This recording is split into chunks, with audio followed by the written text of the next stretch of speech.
শ্রী শ্রী নিত্যানন্দরাম শ্রী শ্রী গৌরগুণধাম ভক্তগণ, চলুন ভাগবত আস্বাদন করি। শ্রীমদ্ ভাগবতের প্রথম স্কন্ধে নৈমিষারণ্যে ৬০,০০০ ঋষির কাছে শ্রী শুকদেবের চরিত্র বর্ণন প্রসঙ্গে সূতমুনি বলছেন, হরের গুণা ক্ষিপ্ত মতির ভগবান বাদরায়ণী অধ্যৌগান্ম হদাখ্যানং নিত্যং বিষ্ণু জনপ্রিয়। ভাগবত প্রথম স্কন্ধের ৭ম অধ্যায়ের ১১তম শ্লোক। হরির গুণেতে আক্ষিপ্ত বা আকৃষ্ট মতি শুকদেবের, অর্থাৎ হরির গুণ যেন তাঁর মতিটাকে ছিনিয়ে নিয়েছে। আপনার যেমন গায়ের কাপড় কিংবা পকেটের টাকা জোর করে কেউ ছিনিয়ে নেয়, আপনার ইচ্ছা হয় কি আপনার কাপড়টা বা টাকাটা কাউকে দিয়ে দিতে? হয় না। কিন্তু এমন কেউ এলো যে জোর করে ছিনিয়ে নিল, বা এমন কেউ এলো আপনার ভালোবাসার লোক যাকে আপনি না দিয়ে পারলেন না। তেমনি শুকদেবের মতিটাও অন্য কোথাও দেননি। মতি কোথায় দিতে হয় ভাগবত আশ্রয় করলেই আমরা তা জানতে পারব। হরির গুণ তাঁর কাছে এমনই ভালোবাসার জিনিস যে তিনি তার মতিটাকে হরিতে ব্রহ্মেতে দিয়ে দিয়েছেন। তাই সূতমুনি বলছেন, হরের গুণা ক্ষিপ্ত মতি ভগবান বাদরায়ণী। হরি কি করেন তার উত্তর দিয়েছেন সূতমুনি। আত্মা রামশ্চ মুনয়ো নির্গ্রন্থা পুরক্রমে কুর্বন্ত অহৈতকিং ভক্তি ইত্যদ্ভুত গুণো হরি। ভাগবত প্রথম স্কন্ধে ৭ম অধ্যায়ের ১০ম শ্লোক। আত্মারাম যারা, মুনি যারা, যারা নির্গ্রন্থ, নির্গ্রন্থ মানে অবিদ্যা গ্রন্থি ছিন্ন হয়ে গেছে, তারাও উরুক্রম অর্থাৎ ভগবান শ্রীকৃষ্ণে অহৈতকিং ভক্তিং কুর্বন্তি মানে অহৈতকী ভক্তি করে থাকেন, যার কোনো হেতু নেই, অহেতুক। কিন্তু কেন করেন? তাদের তো কোনো প্রয়োজন নেই। আমাদের অবিদ্যা গ্রন্থি আছে বলে নানা হেতু আমরা গোবিন্দকে শুদ্ধভাবে একটা তুলসীও দিতে পারি না, একটা প্রণাম পর্যন্ত করতে পারি না। হয় পুত্রের কল্যাণ, না হয় নিজের কল্যাণ, নতুবা বিষয়ের কল্যাণ। এসব কল্যাণ কামনা নিয়ে বা নানা হেতু নিয়ে গোবিন্দকে তুলসী দিই বা প্রণাম করি কিংবা যা কিছু করি, আমাদের এই সব হেতু থাকে কেন? অবিদ্যা গ্রন্থি আছে বলে। যেদিন চাওয়ার কামনা আমাদের দূর হয়ে যাবে, আমাদেরও গ্রন্থি ক্ষয় হয়ে যাবে। প্রেম ভালোবাসা গোপীদের কাছ থেকে শেখা উচিত। যে প্রেম ভালোবাসা কামনা করে না, প্রতিক্ষণ শুধু প্রিয়া প্রিয়তমের ভালো যাতে কিভাবে হয় সেটাই তার একমাত্র লক্ষ্য, সেই প্রেম ক্রমাগত বাড়তে থাকে, প্রতিক্ষণম বর্ধমানম। বেদব্যাস শ্রীমদ্ ভাগবতে বলছেন, ধর্ম প্রযোজিত কৈতবহত্র পরম নির্মৎসরাণং শতাম বেদ্যং বাস্তবমাত্র বস্তু শিবদং তাপত্রয় উন্মূলম শ্রীমদ্ভাগবতে মহামুনিকৃতে কিংবা পরৈরীশ্বর সদ্যে হ্রদ্যো বরুদ্ধত্রেহত্র কৃতিভি শুশ্রূষুভিস্তৎক্ষণাৎ। ভাগবত প্রথম স্কন্ধের প্রথম অধ্যায়ের ২য় শ্লোক।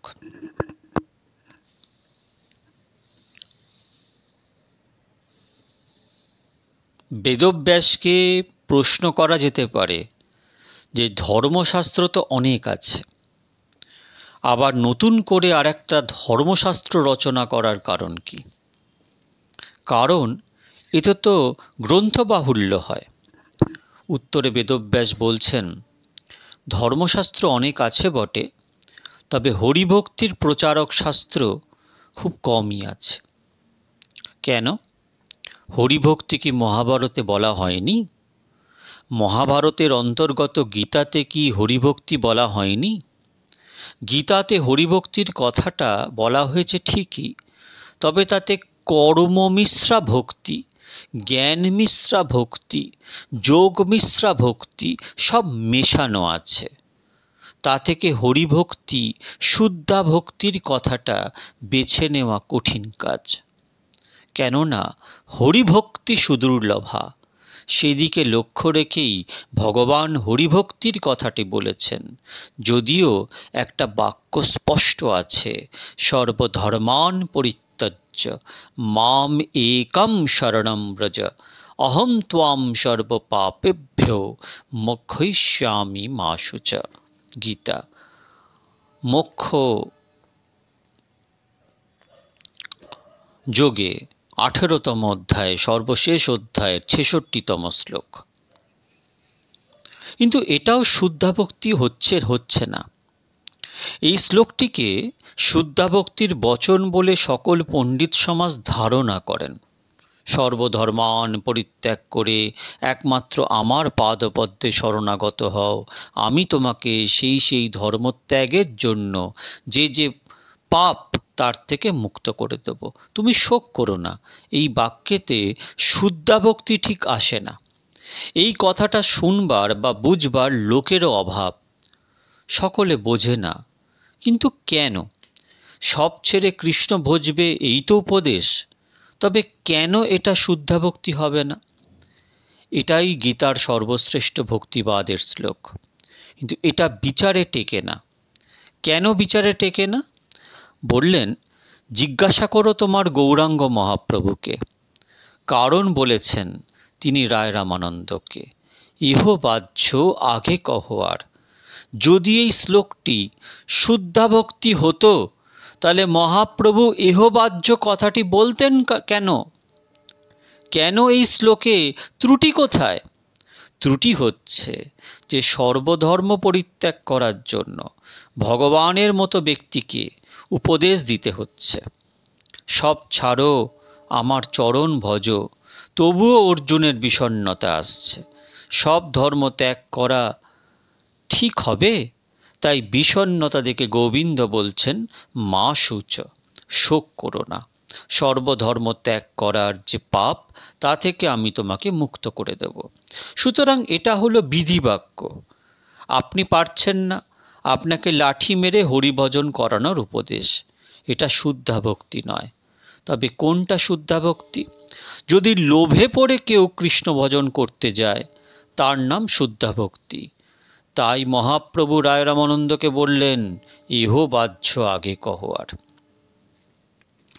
ভগবান কপিল 3য় স্কন্ধে বলেছেন, মদগুণ শ্রুতিমাত্রেণ মই সর্বগহাসহে মনোগতির বিচ্ছিন্না যথা গঙ্গা স্তসোহোম বুধৌ।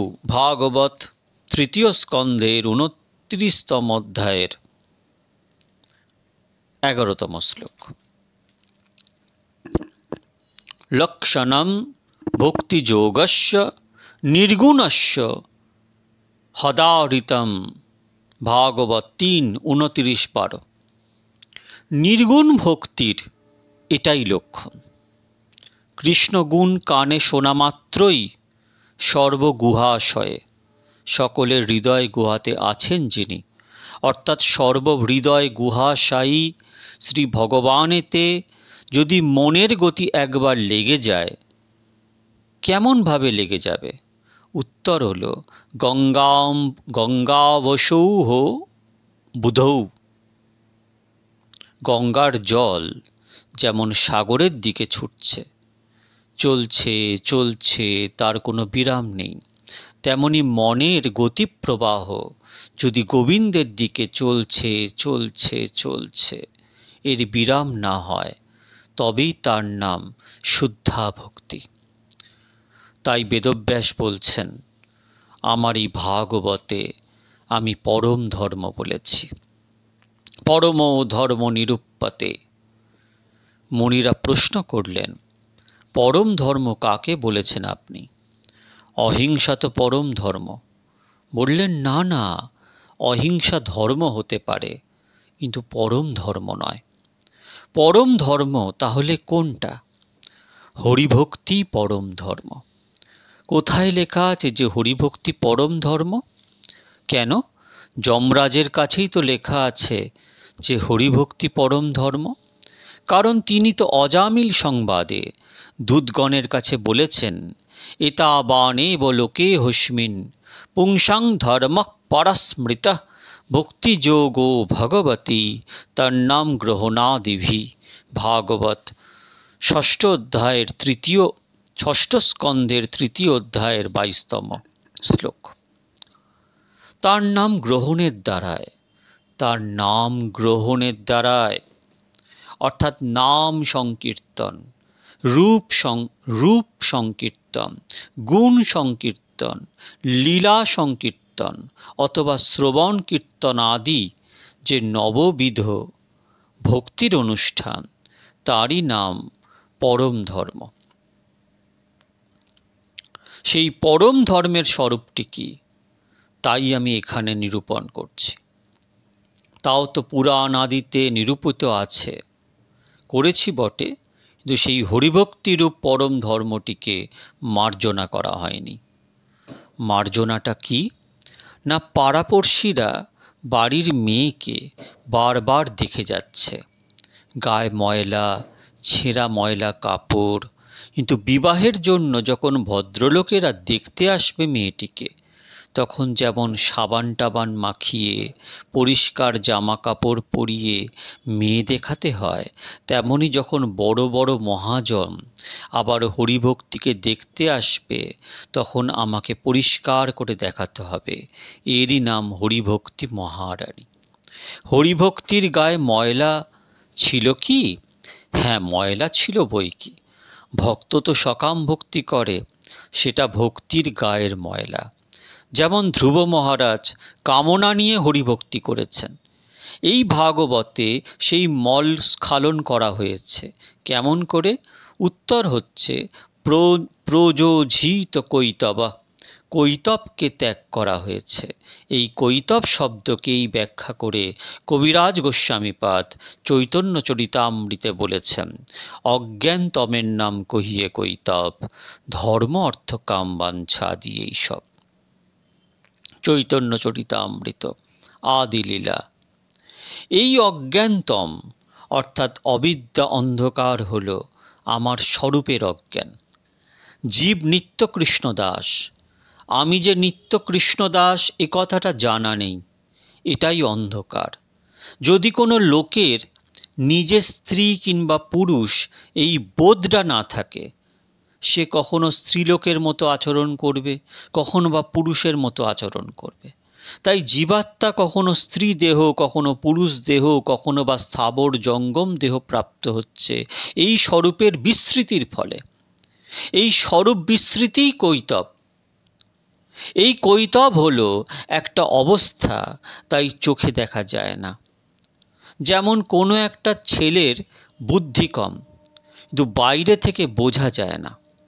যদি সে কোনো কাজ করে, তখন বোঝা যায় সে বুদ্ধি কম। সেই রকম আমাদের স্বরূপের বিস্মৃতিরূপ যে অজ্ঞান, তা আমাদের আচরণেই ধরা পড়ে যায়। আমরা কি কাজ করি? আমরা চাইছি ধর্ম, অর্থ, কাম বাঞ্ছা আদি এই সব। ধর্ম বাঞ্ছা হলো এটা ওটা সেটা, ষষ্ঠী পুজো, লক্ষ্মী পুজো, মনসা পুজো, মঙ্গলচণ্ডীর পুজো, সবাই ভালো থাকবে, সুখে থাকবে, সুখের বীজ মন্ত্রের বাঞ্ছা। অর্থবাঞ্ছা মানে সুখের উপকরণের বাঞ্ছা। ধর্ম চাইছি, অর্থ চাইছি, কাম চাইছি, এগুলি চাইছি কেন? দেহ সুখের জন্য, ইন্দ্রিয় সুখের জন্য। এইগুলিই হলো কৈতব। তাই বেদব্যাস প্রযোজিত কৈতবা শব্দটি প্রয়োগ করেছেন। উজ ও ঝিত শব্দের আগে পয় রফলা প্র শব্দ দেয়া হয়েছে। শ্রীধর স্বামী টিকাতে বলেছেন, প্র শব্দের মোক্ষাবি সন্ধিরোপি নিরস্ত। প্র শব্দের দ্বারাই বেদব্যাস ভক্তির গা থেকে মুক্তির বাসনা পর্যন্ত ময়লা জেনে ওটাকেও পরিষ্কার করে দিয়েছেন। প্রশ্ন হতে পারে, ভক্তির গায়ে কি ময়লা থাকে? ভক্তির গায়ে ময়লা থাকে না, তবে কখনো কখনো সাধক সকাম ভক্তি করে। সাধকের হৃদয়ের ময়লাটা তখন ভক্তির গায়ে লেগে যায়। আসলে ভক্তির গায়ে কোনো ময়লা নেই, যেমন জলের কোনো আকার নেই। যে পাত্রে জল রাখা হয় তদাকার হয়ে যায়, তেমনি ভক্তির কোনো ময়লা নেই। যে হৃদয় থাকে তদাকার হয়ে যায়। যদি সকাম হৃদয় থাকে তাহলে তাকে সকাম দেখায়। সেজন্য সাধকের হৃদয়কে মার্জন করা হয়েছে, কারণ মুক্তি বাসনা পর্যন্ত কৃষ্ণ ভক্তিতে ময়লা। গোস্বামীপাদ বলেছেন, মোক্ষ বাঞ্ছা কৈতপ্রধাম। কারণ ধর্ম, অর্থ, কাম বাঞ্ছা কোনো দিন সরে যেতে পারে, কিন্তু মুক্তি বাঞ্ছাটা নষ্ট হওয়া কঠিন। কারণ তার মধ্যে মোক্ষ বাঞ্ছা কৈতপ্রধান, যাহা হইতে কৃষ্ণ ভক্তি হয় অন্তর্ধান। অর্থাৎ কবিরাজ গোস্বামীর সিদ্ধান্ত হলো, এখানে মোক্ষ বাসনা এসে দাঁড়াবে, যেখানে মোক্ষ বাসনা এসে দাঁড়াবে সেখান থেকে কৃষ্ণ ভক্তি অন্তর্ধান হয়ে যাবে। ভক্তির রসামৃত সিন্ধুতে রূপ গোস্বামীপাদ বলেছেন, ভক্তি মুক্তি স্পৃহা যাবৎ পিশাচি হৃদি বর্ততে, তাবৎ ভক্তি সুখস্যাত্র কথম ভূদয়ো ভবেৎ। ভক্তি মানে স্বর্গ আদি সুখ ভোগের বাসনা। মুক্তির বাসনা যে পর্যন্ত হৃদয় থাকবে সে পর্যন্ত ভক্তি মহারানী ওই হৃদয়ে উদিত হবে না। তাই ভাগবতে ধর্ম, অর্থ, কাম, মুক্তি ইত্যাদি যা যা বাসনা ভক্তির অন্তরায়, সেগুলিকে পরিহার করে দেয়া হয়েছে। এই সব বাসনা বা অবিদ্যা গ্রন্থি যাদের ছিন্ন হয়ে গেছে, যাদের আত্মার স্বরূপের বোধ হয়েছে, তারাই তো আত্মারাম। তারা আর দ্বিতীয় জায়গায় যান না। যতক্ষণ জীব এটা জানবে না, যতক্ষণ সে কোহিনূর মণির সন্ধান পাবে না এবং তার মূল্য জানবে না, ততক্ষণ সে বিভিন্ন জায়গায় ঘুরে বেড়াবে। ভক্তগণ, শ্রীমদ্ ভাগবতের আস্বাদন আমরা করতেই থাকব। শ্রীমদ্ ভাগবতের এক এক শ্লোককে নিয়ে দিনের পর দিন বলা যায়। আজকে এই শ্রীমদ্ ভাগবতের যে আস্বাদন কি এখানেই আমি শান্ত করছি। পরের দিন এই হরিভক্তি নামক যে বিষয় কে আমি বিশ্রাম দেব পরের দিন। আজ এটুকুই থাক। আপনারা ভালো থাকবেন।